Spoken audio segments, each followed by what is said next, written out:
Class 9 के सभी प्यारे साथियों का स्वागत है हमारे इस YouTube चैनल जीनियस एकेडमी 2.0 में। जैसा कि आप लोग देख रहे हैं कि आज से हम क्लास 9 के इंग्लिश सब्जेक्ट का जो बिहाइव सेक्शन है उसके पहले चैप्टर की शुरुआत करने जा रहे हैं, जिस चैप्टर का नाम है द फन दे हैड। सबसे पहले इस चैप्टर का जो हिंदी नेम है उसको जान लेते हैं। द फन मतलब होता है मौज या फिर मजा। दे मतलब उन्हें, हैड मतलब लेना होता है, प्राप्त करना होता है। अर्थात इसके पूरे हिंदी की अगर हम बात करें तो इसका हिंदी हो जाएगा उन्हें जो मजा आया। ये आपके चैप्टर का नाम है। इसके राइटर की अगर हम बात करें तो इसके राइटर जो हैं इसाक एसिमोव। तो इस चैप्टर के सारांश के बारे में जान लेते हैं कि कहानी का सारांश क्या है। तो आपको थोड़ी सी जानकारी इस चैप्टर के सारांश के बारे में दे देते हैं कि ये चैप्टर जो है आने वाले समय यानी 2157 के बारे में दिया गया है इस चैप्टर में कि आने वाले समय में जो शिक्षा की प्रणाली है वो किस तरीके से बदल जाएगी। अभी जो पारंपरिक स्कूल है जिसमें एक इंसान टीचर के रूप में पढ़ाता है, और इन्होंने इस चैप्टर में जो इसाक एसिमोव हैं उन्होंने 2157 में जो शिक्षा की प्रणाली है उस पर थोड़ा सा इन्होंने प्रकाश डालने का कोशिश किया है कि किस तरीके से शिक्षा की प्रणाली आने वाले समय में बदल जाएगी, जहां टीचर पारंपरिक स्कूलों के जैसे नहीं होंगे, यानी एक मैकेनिकल टीचर जहां क्लास में पढ़ाएगा, बच्चे स्कूल में न जाकर अपने घर पर ही पढ़ाई करेंगे। इन सभी चीज़ों पर उन्होंने इस चैप्टर के बारे में बताने का कोशिश किया है। तो चलिए स्टार्ट करते हैं। कहानी का सारांश क्या है। कहानी 2157 के आसपास की घटनाओं के बारे में बताती है, जहां पर एक मैकेनिकल टीचर बच्चों को पढ़ाता है। और कहानी की जो मुख्य बातें हैं, भविष्य की शिक्षा, जो इसका पहला पॉइंट है, भविष्य की शिक्षा के बारे में किस तरीके से उन्होंने बताया है कि जो आने वाला समय है किस तरीके से वहाँ पर शिक्षक, एक पारंपरिक शिक्षक यानी जो भौतिकीय शिक्षक है वो किस तरीके से मैकेनिकल टीचर में कन्वर्ट हो जाएगा, उसके बारे में उन्होंने बताया है। यांत्रिक शिक्षक जो मैकेनिकल टीचर है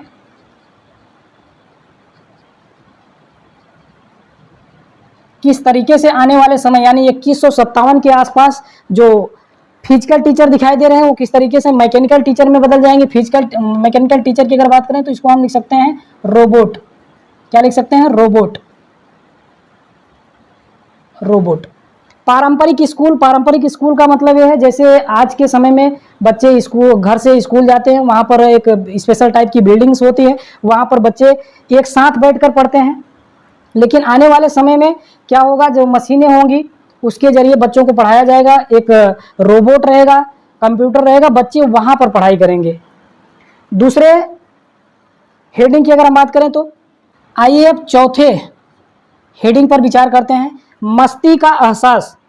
कि किस तरीके से आज के समय में जो स्कूलें चल रही हैं, पारंपरिक तरीके से जो स्कूल चल रहे हैं उसमें बच्चे एक साथ जाते हैं, हर क्लास के बच्चों को एक स्पेशल चीज़ पढ़ाई जाती है, और बच्चे अगर कोई दिक्कत होती है तो आपस में बातचीत कर लेते हैं। आते जाते समय कुछ ना कुछ हंसी मजाक करते हुए वो स्कूल पहुंचते हैं, स्कूल से घर आते हैं। इस तरीके से आज के समय में जो पारंपरिक स्कूलें चल रही हैं उसमें बच्चों को मौज मिलता है, मस्तियां करते हैं बच्चे और अच्छी तरीके से पढ़ाई करते हैं। किताब का महत्व। इसमें जो मार्गी है, इसकी जो इस चैप्टर की जो मेन कैरेक्टर है मार्गी, वो आज के पारंपरिक स्कूलों के बारे में जानने की चेष्टा करती है कि इस तरीके से पारंपरिक समय में स्कूल चला करते थे। किताब का महत्व क्या है, उसे पिछले समय में शिक्षा प्रणाली के बारे में जानकारी मिलती है। चलिए एक बार नज़र डालते हैं कि इस पर पात्र कौन कौन है। इसमें सबसे पहला पात्र जो है वो है मार्गी। मार्गी एक 11 साल की लड़की है जो इस कहानी की मेन कैरेक्टर है यानी मुख्य पात्र है। इसके बाद आता है नाम टॉमी का।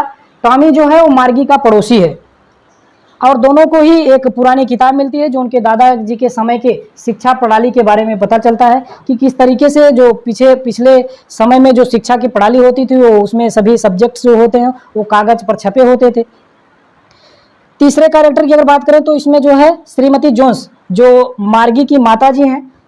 चौथे कैरेक्टर की अगर बात करें तो यांत्रिक अध्यापक जो एक मैकेनिकल टीचर हैं। जिस तरीके से आज के समय में जो पारंपरिक स्कूल चल रहे हैं उसमें एक इंसान टीचर होता है और बच्चों को सामने पढ़ाता है एक स्पेशल टाइप की बिल्डिंग में, लेकिन उस समय 2157 के आसपास एक मैकेनिकल टीचर हो जाएगा, यानी एक यांत्रिक अध्यापक हो जाएगा जिसे आप रोबोट भी कह सकते हैं। तो रोबोट बच्चों को पढ़ाएगा और वही पढ़ाएगा भी और जो भी ज़रूरतें रहेंगी विषय को लेकर वो टेस्ट भी उसका लेता रहेगा।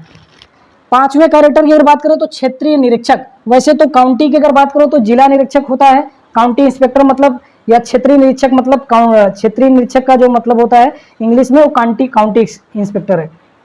काउंटी इंस्पेक्टर का क्या काम है इसमें, जैसे जो मार्गी और टॉमी हैं ये लोग किस पर पढ़ते हैं, एक कंप्यूटर पर पढ़ाई करते हैं। इनके घर पर कंप्यूटर लगा है और उसी पर ये लोग पढ़ाई करते हैं। तो कंप्यूटर और उसके साथ साथ शिक्षक की अगर बात करें जो टीचर है, टीचर एक रोबोट है।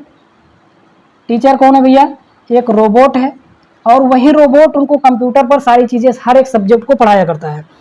कभी कभार क्या होता है जो कंप्यूटर है उसमें कोई फॉल्ट आ जाता है या फिर टीचर जो मैकेनिकल टीचर है जो रोबोट है वो भी एक मशीन से बना हुआ है, उसमें अगर कोई फॉल्ट आ जाता है तो एक काउंटी इंस्पेक्टर होता है जो जाकर उसके फॉल्ट को क्या होता है रिमूव करता है, यानी जो भी फॉल्ट होते हैं उसको रिपेयर करता है। जैसे आज के समय में अगर इंसान को कोई रोग हो जाए तो उसके उपचार के लिए डॉक्टर होते हैं, और कोई इलेक्ट्रॉनिक फॉल्ट हो जाता है तो इलेक्ट्रीशियन आते हैं, और जैसे कोई वाटर प्रॉब्लम हो जाती है, कहीं पानी की समस्या आ रही है, मतलब पानी नहीं पाइपलाइन में पहुंच रहा है तो एक प्लम्बर को बुलाकर उसको सही किया जाता है। अब मेन चीज़ पर अगर बात करें तो इसमें देखिए क्या है different between real book and telebook. Telebook और वास्तविक किताब में क्या अंतर है, जैसे देखिए इसमें रियल बुक में क्या होता है किताबें एक कागज़ पर छपी होती हैं और जो उसके अक्षर होते हैं जो लेटर्स होते हैं वो एक ही जगह पर क्या होते हैं फिक्स होते हैं, एक ही जगह पर फिक्स होते हैं। लेकिन टेलीबुक में क्या होता है अक्षर मूव करते रहते हैं। कैसे रहते हैं भैया, अक्षर जो होते हैं वो मूव करते रहते हैं। दूसरी बात हम टेली बुक को क्या बोल सकते हैं, ई बुक भी बोल सकते हैं। क्या बोल सकते हैं, ई बुक, या फिर क्या बोल सकते हैं electronic book, electronic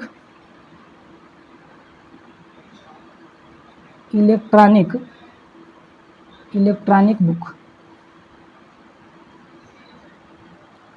tele books भी बोल सकते हैं इसे। आइए अब इस चैप्टर के मेन थीम के बारे में बात करें। थीम का मतलब क्या होता है, थीम का मतलब होता है विषय या उद्देश्य। इस चैप्टर को क्लास 9 के पहले चैप्टर में इस चैप्टर को शामिल करने का उद्देश्य क्या रहा होगा उसके बारे में बात करते हैं। शिक्षा प्रणाली, इस चैप्टर के माध्यम से हमें शिक्षा प्रणाली, दो अलग अलग समय की शिक्षा प्रणाली के बारे में पता चलता है। जैसे अभी के समय की अगर बात करें तो पारंपरिक स्कूल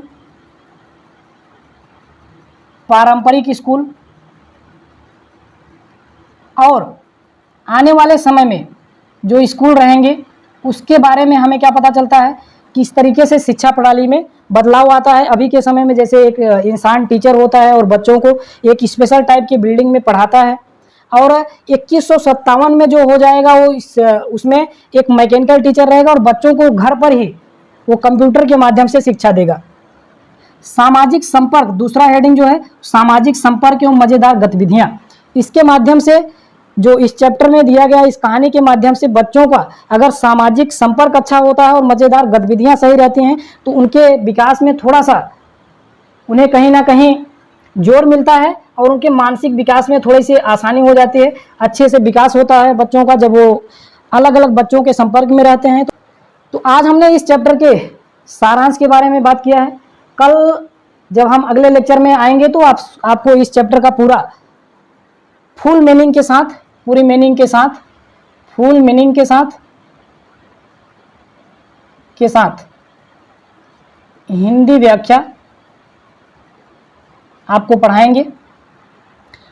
और इस चैप्टर को खत्म होने के बाद आपको इस चैप्टर को लेकर कोई भी क्वेरी आपकी बची नहीं रहेगी। तो हम आपको एक बार फिर से निवेदन करते हैं, आप इस चैनल को सब्सक्राइब करें, ज़्यादा से ज़्यादा अपने दोस्तों तक शेयर करें जो क्लास 9 के बच्चे हैं, ताकि उनको इंग्लिश को लेकर कोई दिक्कत ना हो। चलिए इजाज़त दीजिए, आज के लिए बस इतना ही। मिलते हैं अगली क्लास में अगले लेक्चर के साथ। आप सभी लोगों का एक बार फिर से तहे दिल से धन्यवाद।